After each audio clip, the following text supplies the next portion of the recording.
I Spread My Ashes, written by Family Man. What is that, Father? The child asked, pointing down into the frozen gully. The grizzled old hunter removed his hands from the deer's chest cavity and followed his son's gaze over the ridge they were kneeling next to. "A dead warrior," he replied, as he set the animal's heart aside and returned to his work. The snow around the organ sizzled as the heat of its life seeped into the ground. The boy believed his father, but he had never seen a corpse so well preserved. It looked as if to be cremated, its skin charred and cracked, but its human form was perfectly maintained.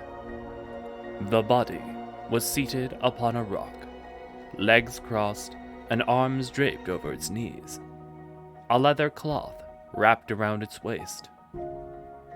It looked so serene to the boy as he studied it. But when it took a breath, it caused the child to leap backwards and cry out. His father hissed as the boy tumbled over the dead carcass, creating a chaotic scene of blood and entrails. You said he was dead! The boy protested, as he collected himself from off the ground and swatted the bloody snow off his tunic. The man sighed and returned his knife to its sheath. He rose to his feet and waved his son over to the edge of the ravine. They knelt, and the snow around them wept and melted. "He is as surely dead as the deer behind us," said the aged Kheld, assuring his kin. "Just as we will surely die in our own time. A child accepts the life that was given to him, and a man shapes that life to a form of his own choosing.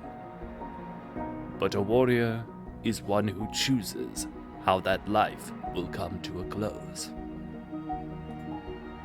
They returned their gazes to the charred husk, breathing quietly on the rock. And so he chooses a peaceful end? Asked the boy. What kind of a warrior's death is that? No. This one is waiting. He has not yet chosen. One day he will rise, and on that day, our enemies will fall. He is a dead man in his own time, as are we all.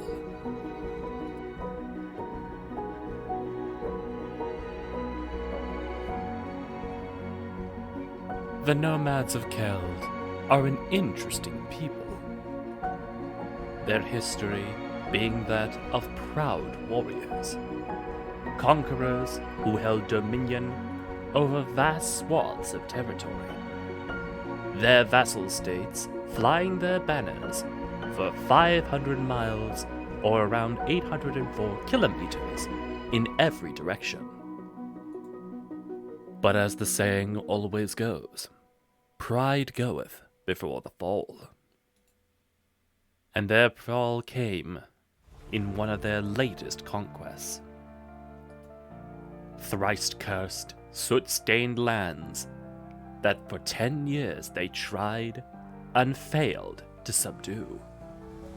And as a final parting gift, the mages of those lands placed a curse upon all of Kheld.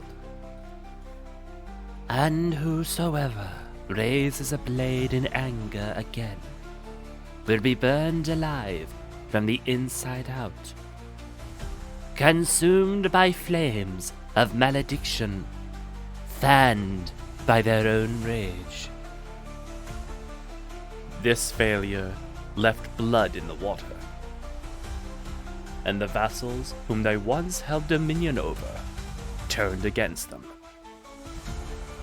taking the lands the Kheld once held claim over. Their people forced to leave, pushed into the mountains of the Northlands, chased away from their empire, away from their pride.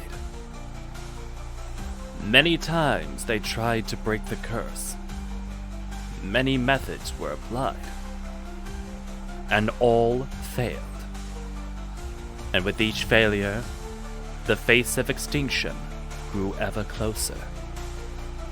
They ran and ran until they could run no longer.